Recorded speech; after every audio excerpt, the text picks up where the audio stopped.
président du CNJCI, à entendre notre papa, il vous exhorte beaucoup à rêver. Rêver dans le bon sens, dans le sens du développement, dans le sens de la cohésion et dans le sens de l'accompagnement des projets de vos grands frères, de vos tontons, de vos papas. Alors cette jeunesse dont il est question, qui est le piédestal de tout développement, qu'est-ce que vous pouvez dire ce soir à notre papa pour essayer de le convaincre qu'il attend mieux de vous en tant que jeune par rapport à sa vision futuriste du développement de l'Union? Je vous remercie de cette question. Papa, oui, ce que je voudrais vous dire, dès mon accession à la tête de la jeunesse départementale, nous avons eu une vision. La vision est que c'est de mener ma jeunesse à pratiquer la non-violence. D'abord, à se consolider en association, en coopérative, à ce que le département de Bleugué soit un département plus rayonnant, un département vu vis-à-vis d'autres personnes qui disaient par ailleurs que Bleugué est un département de violence. Nous voulons effacer ce mot violence. Nous voulons effacer cette idée et amener les gens, les investisseurs, les opérateurs économiques à développer nos départements tel que vous le faites maintenant. Et sans cela, je vous dis merci. La jeunesse est prête à vous accompagner, dans le développement qu'on appelle le département de la commune de Bleugué et dans tout ce que vous faites qui est positif. Nous sommes prêts à faire de Bleugué une ville émergente, une ville brillante, une ville qui sera vue vis-à-vis aux yeux du monde entier, particulièrement de la population ivoirienne. Je vous remercie. Merci donc au président Boro pour cette question. Je vais me tourner vers M. Paou Landry, secrétaire général du CNJCI. Alors, monsieur le secrétaire général, avec vous, nous allons chercher à savoir quelles sont les actions que votre organisation a menées pour permettre aux jeunes de changer de mentalité, de comprendre qu'il faut tourner la page et aller effectivement vers les projets, vers le développement. Quelles sont les actions que vous avez eues à mener? Merci, chers journalistes. Je voudrais déjà vous dire merci infiniment à tous les intervenants avant moi. À la suite de ces remerciements, je voudrais vous dire que nous avions établi un calendrier et déjà parcouru.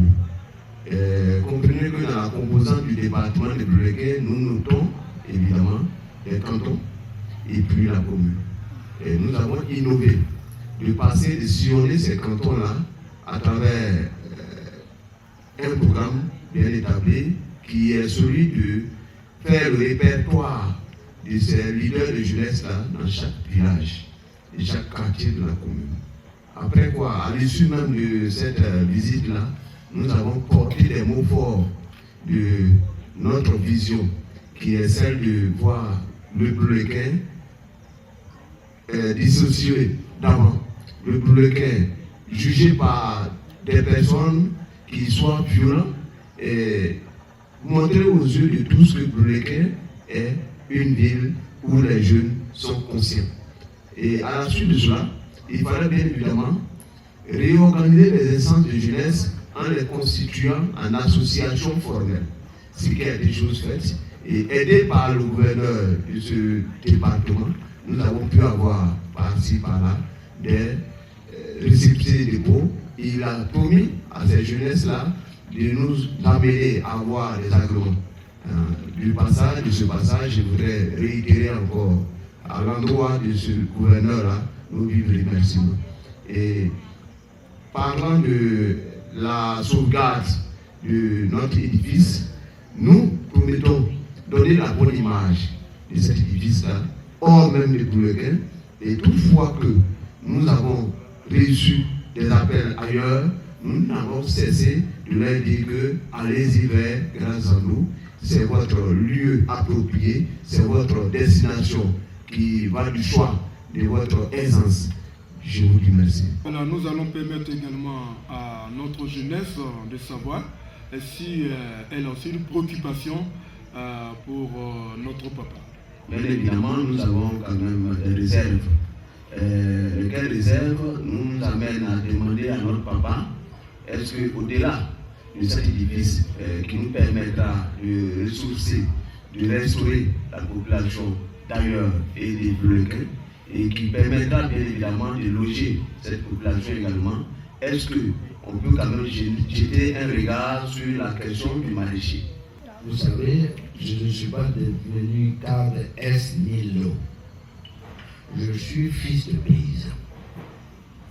Mon père disait que la forêt, la brousse, est source d'argent. Donc, avant de penser cet édifice, j'avais déjà pensé à